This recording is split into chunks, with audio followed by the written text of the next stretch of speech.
Good morning, everyone. My name is Bryan Garner. I'm a Communications Director with Florida Power & Light. I'd like to welcome everyone here to our Florida Power & Light Command Center here in Riviera Beach, and also welcome all of our customers who are joining us via Facebook Live for this update. I'm going to provide a few remarks, giving you an update on our preparedness for Hurricane Dorian, and then I'm going to hand it over to my colleague, Johnny Gertson, who will provide that update in Spanish, and then we'd be glad to take any questions that you have. At this time, Hurricane Dorian is now a dangerous Category 4 storm, and it continues to strengthen. Even though Dorian's path has shifted slightly east, and that may be encouraging to many of our customers, rest assured that Florida remains in the cone of uncertainty, and this is still a very dangerous storm. As Governor DeSantis reminded us all this morning, it's important not to make any assumptions based on the storm's current track, and remain vigilant and remain prepared. And that's just what we're doing, and we encourage our customers to do the same. We need to continue to prepare as though we are going to take a direct hit from Hurricane Dorian, because it's still very early. The path could still change with the potential for a very powerful storm to impact our state. Even if Florida doesn't take a direct impact, we're expecting impacts like significant storm surge and potential flooding, especially along the coast. We also expect that we could start seeing impacts from Dorian's feeder bands as early as tomorrow afternoon. Now, if Dorian does strike Florida's east coast, it would become the strongest storm to do so in nearly 30 years.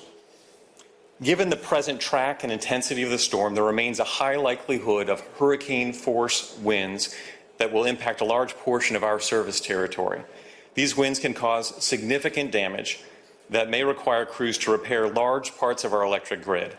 Flooding, fallen structures, debris, and other obstacles can also impact the scope and the speed of power restoration.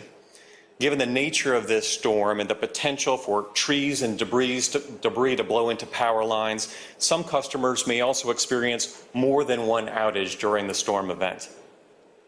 FPL urges customers to finalize your safety preparations for Hurricane Dorian and be prepared for possible extensive power outages. In preparation for this storm, we have now amassed a restoration workforce of nearly 18,000 men and women. These are men and women from 34 states, including Canada, and from as far away as California. On the screens behind me, you can see some of these crews arriving. They started arriving into our state last night. They'll be streaming into the state today, both at the Daytona International Speedway and also north in Lake City. Thousands of trucks will be staging at these locations and riding out the storm so they're ready to hit the ground running as soon as it's safe to do so.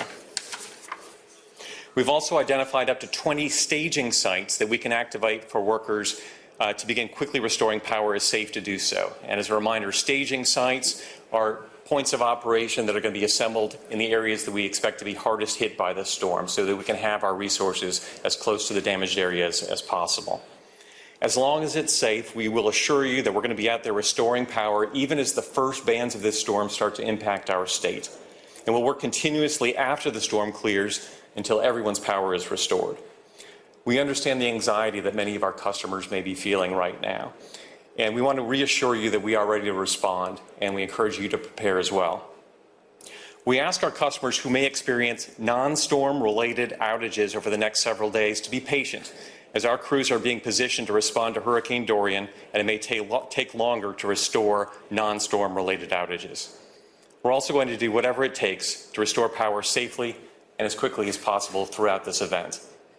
Now, a reminder about our restoration process. This is a proven process that we have used for many storms for many years. It calls for restoring power to the largest number of customers in the shortest amount of time.